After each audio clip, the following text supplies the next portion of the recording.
কোরবানির ঈদে গরু জবাই করা যাবে না, এমন এক ফরমান জারি করেছিল মুঘল সাম্রাজ্যের তৃতীয় শাসক জালালউদ্দিন মোহাম্মদ আকবর। এটা ছিল তার সেই তথাকথিত উদার সিদ্ধান্ত, যার ফলে মুসলিম প্রজারা মহতী মুঘল সিংহাসনের চিরশত্রু হয়ে গিয়েছিল।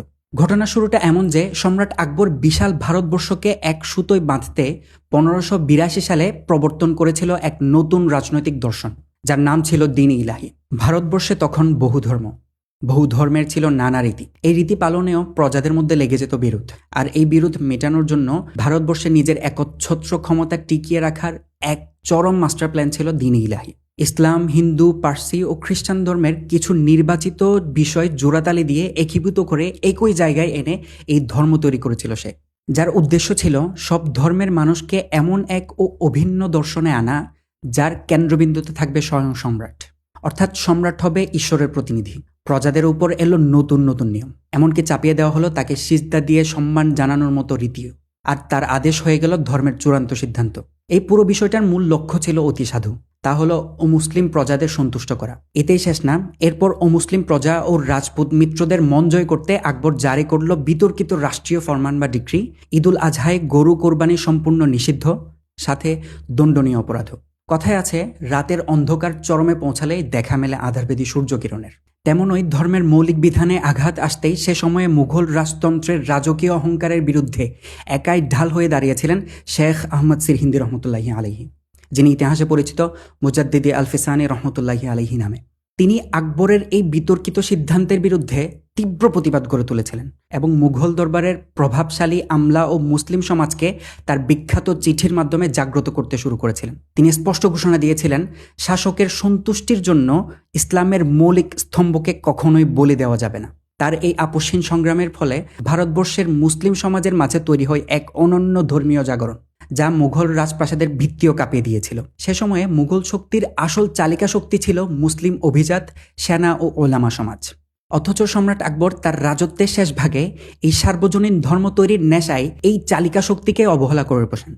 মুজাদ্দিদে আল-ফিসানের এই জাগরণের ডাক মুঘল দরবারের ভেতরে এক গভীর আদর্শিক ফাটল তৈরি করে। এই সুযোগটি লুফে নেন আকবরের ছেলে যুবরাজ সেলিম, ইতিহাসে যিনি সম্রাট জাহাঙ্গীর নামে পরিচিত। বাবার বিরুদ্ধে নিজের রাজনৈতিক ক্ষমতা প্রতিষ্ঠার লড়াইয়ে তিনি এই ধর্মীয় ক্ষোভকে কৌশল হিসেবে ব্যবহার করেন। সিংহাসনে বসার মোহে সেলিম মুসলিম আমলা ও আলেম সমাজকে আশ্বাস দেন তিনি ক্ষমতায় এলে ইসলামের মৌলিক রীতিনীতি রক্ষা করবেন এবং আকবরের বিতর্কিত নীতিগুলো দূর করবেন। মূলত এই রাজনৈতিক প্রতিশ্রুতির কারণেই মুঘল দরবারের শক্তিশালী রক্ষণশীল আমলারা আকবরের শেষ দিনগুলোতে বৃদ্ধ সম্রাটের বদলে যুবরাজ সেলিমের পক্ষ নিয়েছিল এবং তার সিংহাসনে বসা নিশ্চিত করেছিল। কিন্তু ইতিহাসে যা হয়, ক্ষমতায় বসার পর জাহাঙ্গীর তার প্রতিশ্রুতি পুরোপুরি রাখেননি। উল্টো ক্ষমতার টানে তিনি আলেমদের সাথে দ্বন্দ্বে জড়ান, এমনকি মুজাদ্দিদে আল-ফিসানি রহমতুল্লাহি আলাইহিকে গোয়ালিয়র দুর্গে বন্দী করেন। তবে জেলের অন্ধকারও যে মুজাদ্দিদের আধ্যাত্মিক তেজকে দমাতে পারেনি। তার সুন্দর চরিত্র ও দাওয়াতে মুগ্ধ হয়ে জেলের শত শত কয়েদি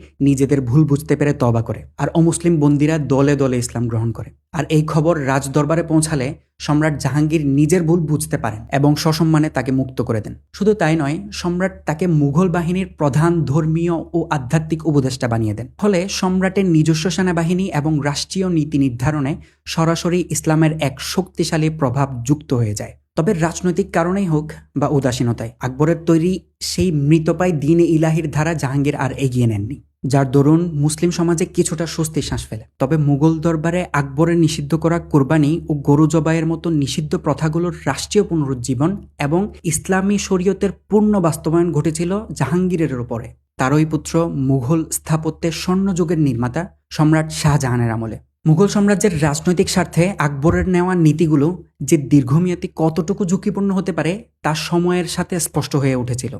বিশেষ করে মুজাদ্দিদে আল-ফিসানি রহমতুল্লাহি আলাইহির সংস্কার আন্দোলন দরবারের ভেতরে বাইরে এক বড় ধরনের পরিবর্তন নিয়ে আসে। আর এই বাস্তবতা বুঝতে পেরেছিলেন নতুন সম্রাট শাহজাহান। তিনি উপলব্ধি করেন কেবল শক্তি দিয়ে নয়, বরং সংখ্যাগরিষ্ঠ মুসলিম প্রজাদের ধর্মীয় আবেগ এবং আলেম সমাজের আস্থা পুনরুদ্ধার না করতে পারলে সাম্রাজ্যের ভিত ধরে রাখা যাবে না। আর তাই ক্ষমতায় এসেই শাহজাহান মুঘল দরবারের আগের অনেক নীতিকে পরিবর্তন করেন। দিল্লির নবনির্মিত জামে মসজিদ ও লাল কেল্লাকে কেন্দ্র করে তিনি রাষ্ট্রীয়ভাবে শরীয়তসম্মত উপায়ে কোরবানির প্রথা পুনরায় চালু করেন। তবে একে শাহজাহানের কোনো ব্যক্তিগত আধ্যাত্মিক বিপ্লব বলা যাবে না, বরং এটি ছিল তার চতুর এবং দূরদর্শী রাজনৈতিক সিদ্ধান্ত। প্রজাদের অসন্তোষ দূর দূর করতে এবং হারিয়ে যাওয়া জনসমর্থন ফিরিয়ে আনতে এই পদক্ষেপ সে সময়ে দারুণ কাজ করে। ওলামা ও সাধারণ মুসলিমদের আস্থা ফিরে পাওয়ায় মুঘল সাম্রাজ্যের ভিত অভ্যন্তরীণভাবে আবারও সুসংহত হয়। ব্যক্তিগতভাবে শাসক হিসেবে শাহজাহানের অনেক সীমাবদ্ধতা ও সমালোচনা থাকলেও তার এই রাজনৈতিক কৌশল মুঘল অর্থনীতি ও শাসন ব্যবস্থাকে একটি দীর্ঘমেয়াদী স্থায়িত্ব দিয়েছিল।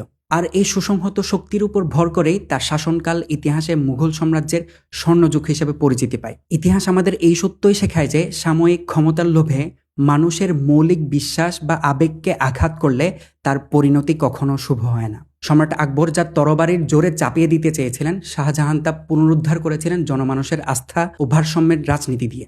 আজ 100 বছর পরও ক্ষমতার এই সমীকরণ একই আছে। তাই কোনো বিশেষ অজুহাত ও ন্যারেটিভ খাড়া করে যখনই মানুষের হাজার বছরের ঐতিহ্য মাজার ভাঙা হয় কিংবা কোনো রাজনৈতিক ছুতোয় শান্তিপূর্ণ ধর্মীয় জুলুসে আক্রমণ করা হয়, ইতিহাস সাক্ষী সে রাজনীতি কখনো সফল হতে পারে না। কারণ জনপদের সংস্কৃতি আর অধিকারকে অস্বীকার করে কোনো শক্তি ইতিহাসে দীর্ঘকাল টিকে থাকতে পারেনি। কাজে সচেতন হতে হবে আমাদের। এই মিসক্রিয়ান্টরা যারা আমাদের হাজার বছরের ধর্মীয় সংস্কৃতির বিরুদ্ধে কাজ করছে, তাদের বিরুদ্ধে অবস্থান নিতে হবে। আল্লাহ সুবহানাহু ওয়া তাআলা আমাদেরকে জানার এবং বুঝার তৌফিক দান করুক। আসসালামু আলাইকুম ওয়া রাহমাতুল্লাহি ওয়া বারাকাতুহু।